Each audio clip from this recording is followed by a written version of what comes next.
हम लोग पढ़ने जा रहे हैं idioms and phrases. Idioms and phrases पहले ही पढ़ चुके हैं क्लास में।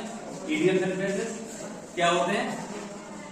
ग्रुप ऑफ वर्ड्स होता है जो कोई अपना अलग मीनिंग देता है, उसी को तो कहते हैं। जो ग्रुप ऑफ वर्ड्स होता है वो कोई अपना अलग मीनिंग देता है उस वर्ड के अलावा, तो उसको हम इडियम्स एंड फ्रेजेस कहते हैं। How many idioms are there on the board? Board पर कितने इडियम्स लिखे हैं? 15 इडियम्स लिखे हैं। और इन 15 इडियम्स में से आपको कितने इडियम्स पता है? 8-10 पता है कि नहीं पता है?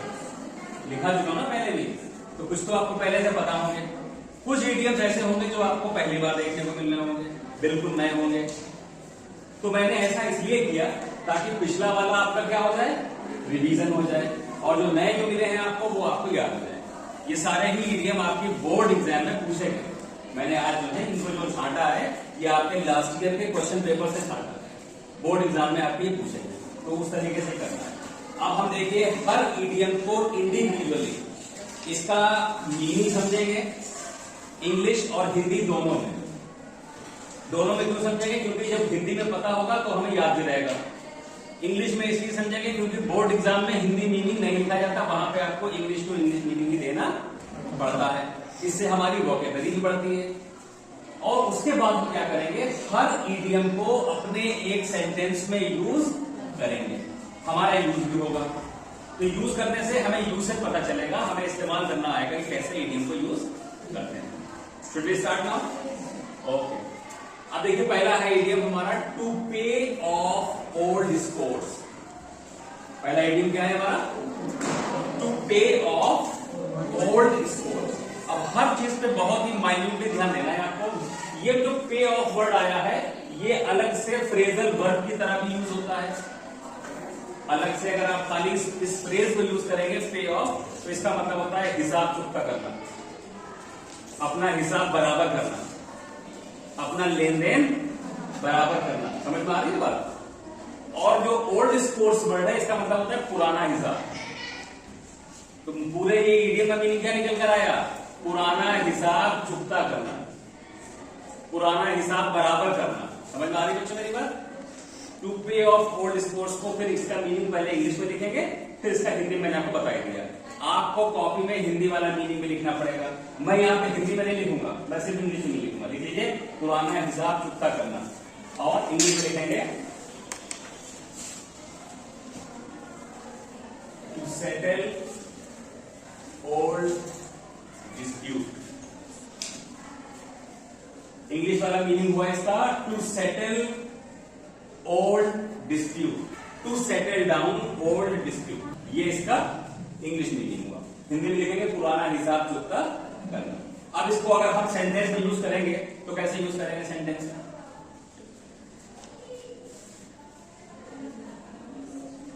आई have to pay off old scores to many people in this society. मुझे इस समाज में कई लोगों से अपने पुराने हिसाब चुकते करने हैं। बदला लेने का सबसे अच्छा तरीका क्या होता है बताइए? मालूम है किसी को? किसी से अगर बदला लेना हो तो सबसे अच्छा तरीका क्या होता है? आप उससे ज्यादा कामयाब हो गए दिखा दो उसे, वो उसको ज्यादा देर तक, लंबे समय तक चोट पहुंचाएगी। गाली देके ये मारने कौन बदला लिया जाता है? तो to pay of it old scores को आप ऐसे बनाओगे कि I have to pay off the old scores to many people in the society. मुझे समाज में कई लोगों से बदला लेना है, यानी पुराना हिसाब चुकता करना है। नेक्स्ट देखिएगा, to keep one's head above water.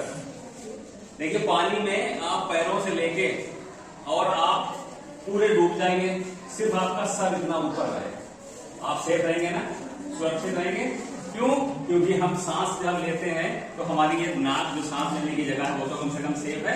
उसी के लिए कहा गया टू कीप मतलब रखना, वंस हेड का मतलब अपना सर रखना, अबव वाटर का मतलब होता है पानी के ऊपर। तो इसका मतलब होता है to keep one's head above water, to keep safe yourself, यानी खुद को सुरक्षित रखना, खुद को बचा कर रखना, खुद को सुरक्षित रखना, खुद को बचा कर रखना, किसी भी बुरी स्थिति से, किसी भी बुरे हालात से अपने आप को सिक्योर रखना। To keep safe and secure yourself, यानी अपने आप को सुरक्षित रखना। Only those survive in this world who keep their head above water.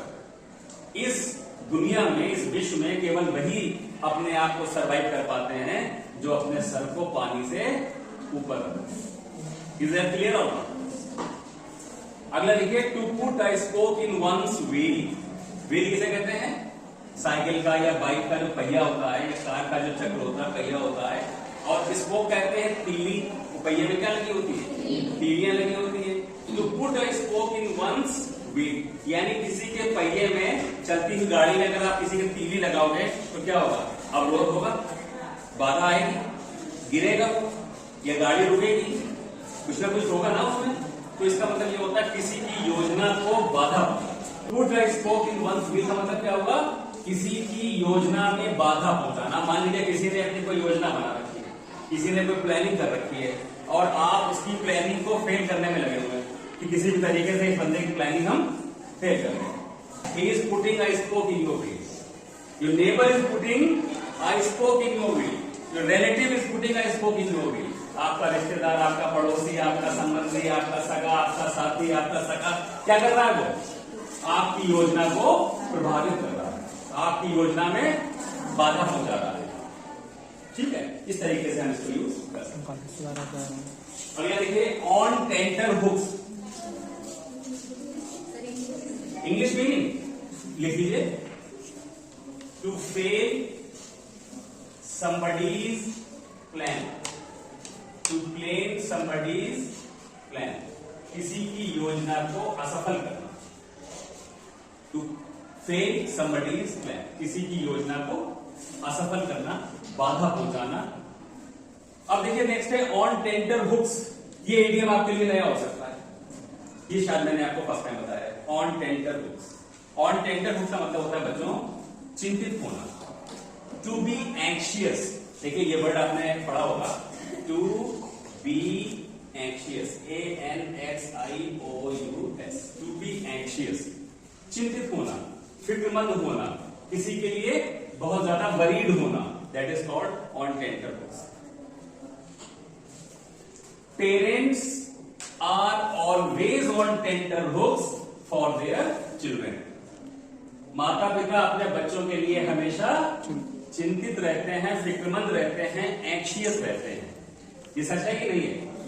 The teachers are also on tenterhooks for their students, यानी शिक्षक भी अपने छात्र छात्राओं के लिए चिंतित रहते हैं।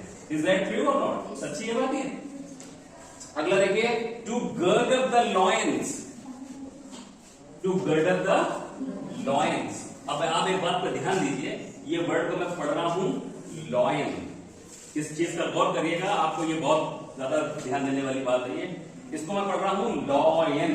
क्या पढ़ रहा हूं? और एक आपने वर्ड पढ़ा होगा LION, ये क्या होता है?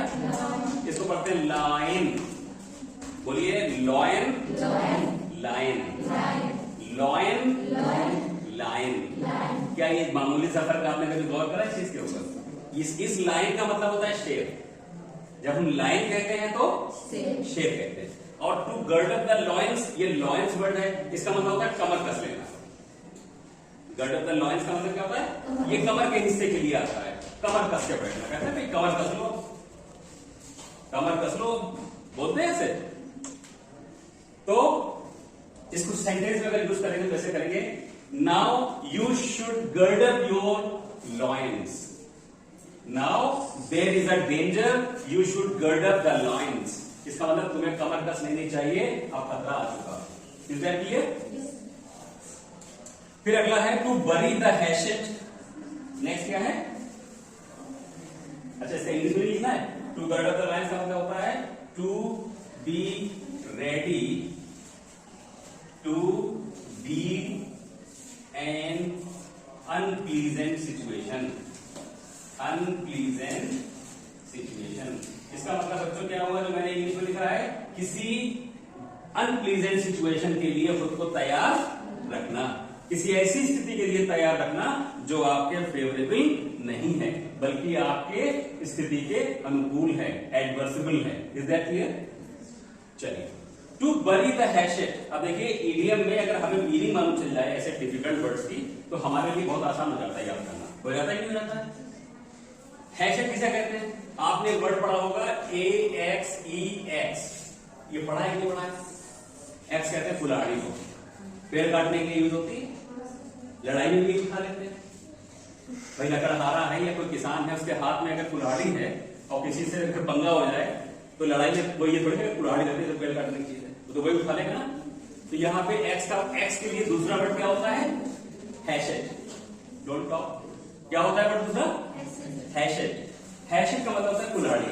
और देखिए ये जो वर्ड है इसको पढ़ते हैं बैरी, इसको बरी नहीं पढ़ते हैं, बैरी। लिखा तो यू है, ऐसा लगता है इसको बरी पढ़ा जाएगा, लेकिन इंग्लिश का प्रोनाउंसिएशन जो है लिखने से और बोलने से थोड़ा अलग होता है।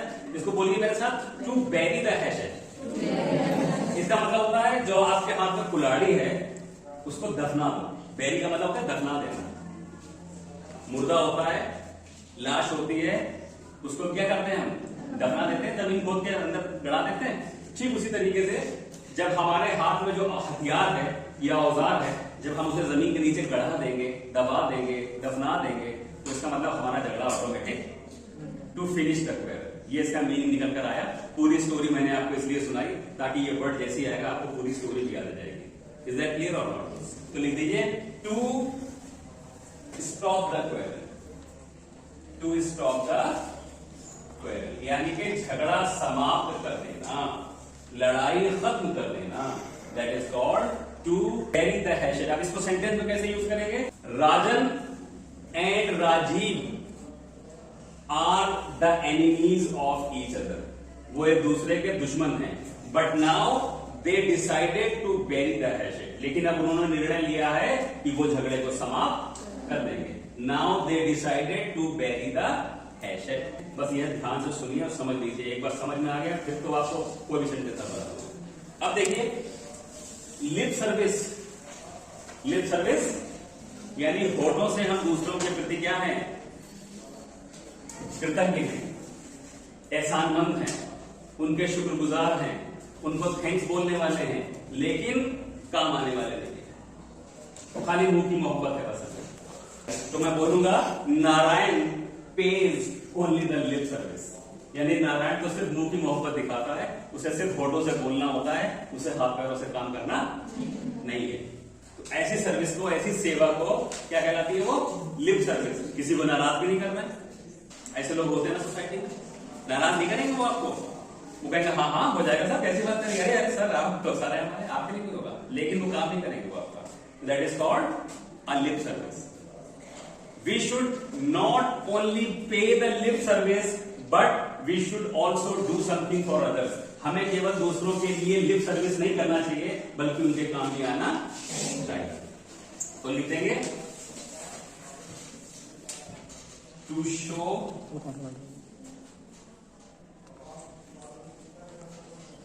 फॉल्स ड्यूटी, यानी कि झूठा कर्तव्य दिखाना अपना।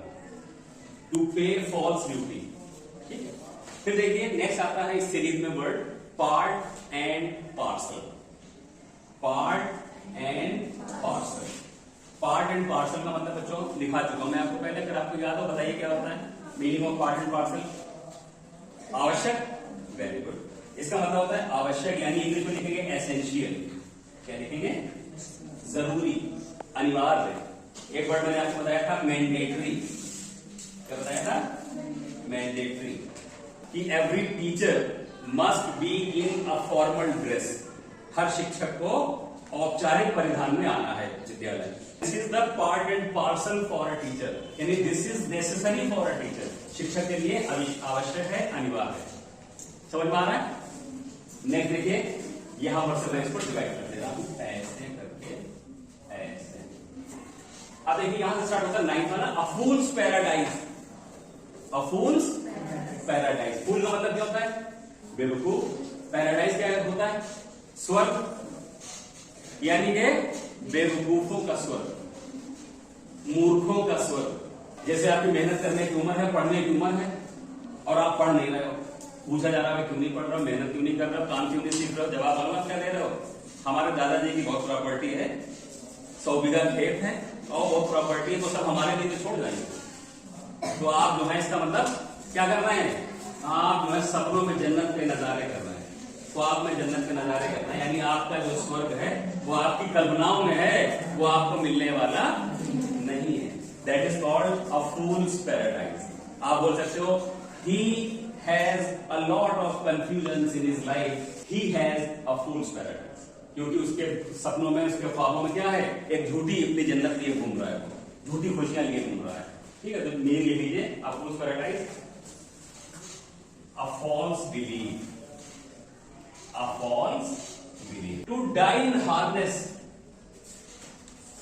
to die in harness का मतलब होता है काम करते करते मर जाना, काम करते करते मर जाना, मतलब ड्यूटी पे मर जाना, ड्यूटी पे मर जाना। ऐसे बहुत सारे आपने देखा होगा, हमारे देश के सोल्जर्स हैं, सैनिक हैं, ज्यादातर लोग क्या करते हैं, बॉर्डर पे खड़े हैं और वहां पे जो है दुश्मनों का मुकाबला करते करते शहीद हो जाते हैं। उनके लिए क्या कहते हैं, they die in harness. We salute to our soldiers who die in harness. The soldiers who are deputed or deployed on the border, they die in harness. यानी वो अपनी ड्यूटी पे कर्तव्य पालन करते करते मर जाते हैं। यानी कि to die while on duty, यानी कि अपने कर्तव्यों का निर्वहन करते करते खत्म हो जाना, मर जाना, प्राण त्याग देना। फिर नेक्स्ट आता है an apple of one's eye. An apple of one's, आंखों का तारा होना। आप बोल सकते हो कि every child is an apple of parents eye, यानी कि हर बच्चा अपनी माँ की आंखों का तारा होता है, हर बच्चा अपने माँ बाप की आंखों का तारा होता है। तो इसका मतलब वेरी डियर, आंखों का तारा होने का मतलब बड़ा प्रिय होता है, बहुत प्यारा होता है, उसको बहुत चाहते हैं माँ बाप। अगर आपके बच्चों good for nothing, I don't like this man, he is a good for nothing fellow, मैं इस आदमी को पसंद नहीं करता क्योंकि ये बेकार का है, काम का नहीं है, बेकाम का है। इसका मतलब यूजलेस। क्या मतलब होता है बच्चों, गुड फॉर नथिंग। देखिए इस ईडियम में गुड दिख रहा है वर्ड, लेकिन गुड का मीनिंग कुछ भी नहीं है। मीनिंग किसके अंदर आ रहा है, नथिंग, बेकार, यूजलेस, किसी काम का नहीं। आप किसी से भी कह सकते हो I don't like you, you are a good for nothing fellow. फिर देखिए for good, for good, my younger brother left India for good, मेरे छोटे भाई ने हिंदुस्तान हमेशा के लिए छोड़ दिया। He left this city for good, उसने ये शहर हमेशा के लिए छोड़ दिया। I left her for good, मैंने उसे हमेशा के लिए छोड़ दिया। He left me for good, उसने मुझे हमेशा के लिए छोड़ दिया। I left everybody for good, मैंने सबको हमेशा के लिए छोड़ दिया। कैसे भी बना दो, सेंटेंस है, इसका मतलब होता है फॉर एवर। फॉर गुड का मतलब क्या होगा बच्चों, फॉर एवर, हमेशा के लिए, हमेशा हमेशा के लिए, स्थायी रूप से, परमानेंटली। नेक्स्ट देखिएगा, to nip in the bud, to nip in the bud, इसका मतलब ये होता है शुरुआत में ही खत्म कर देना, शुरुआत में ही।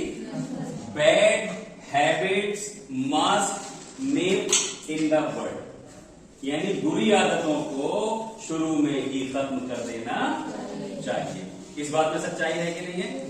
जैसी बुरी लत लगे, बुरी आदत लगे, बुरा संसार हो किसी से, उसी समय उसको त्याग दो। Bad habits must be nip in the bud, यानी बुरी आदतों को शुरुआत में ही खत्म कर देना। Smoking must be nip in the bud, धूम्रपान को शुरू में ही बंद कर देना। And the last of this series but not the least, kith and kin, सगे संबंधी, रिश्तेदार। I visited last week to my kith and किन, यानी पिछले सप्ताह मैं अपने सगे संबंधियों और रिश्तेदारों के पास मिलने को गया। डू यू हैव एनी किथ एंड किन इन योर लाइफ? क्या आपके जीवन में कोई रिश्तेदार हैं, सगे संबंधी हैं? ये किथ एंड किन हो गया। ओके, समझ में आया? That's all for today, thank you so much, see you.